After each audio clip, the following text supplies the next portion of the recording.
sobrang init sa loob ng bahay. Ang init ng hulab, kami ay lumabas.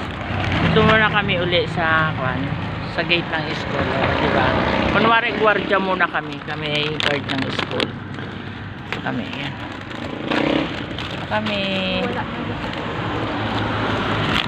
pahangin-hangin lang tayo, tapos kakain tayo ng kami guys, sasakyan. Ang init, sobrang init po sa loob ng bahay. Kaya kahit dito, kahit maingay, dito lang muna tayo. Alam nyo guys, 12 years ago, nung wala pang 7-Eleven dito, ang dilim dito pag pupunta ako ng palengke, pag mamamalengke ako, 1 AM, ang dilim dito. Nakakatakot dito lumabas, pero ngayon kaliwa-liwanag. O diba? Natiis ko noon na almost 15 years na madilim.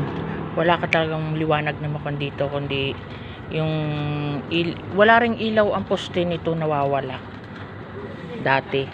Ngayon ang liwaliwanag na lahat, maliwanag. Kala mo araw nga ngayon, oh. Yan, oh, 'di ba? Parang araw.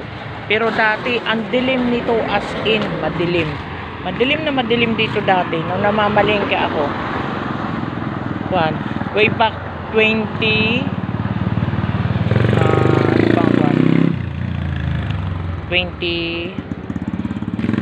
o 10, ganyan.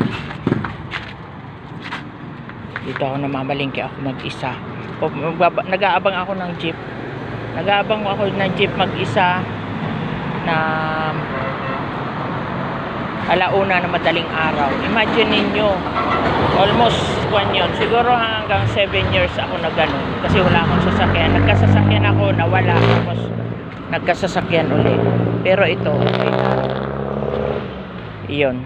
Kaya sabi ko nga, ngayon lang ito nagliwanag ang paligid namin dito. Ang liwanag ko parang araw. Kita mo?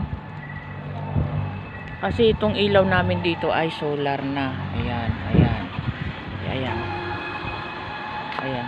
Punso, tumawid na mag-isa sa kalsada. Ayan. Tapos, nung one time, nag-aabang ako dito sa lugar na to. Madilim pa nga ito. Tinigilan ako ng motor, pinasasakay ako ng motor. Hindi ko naman kilala.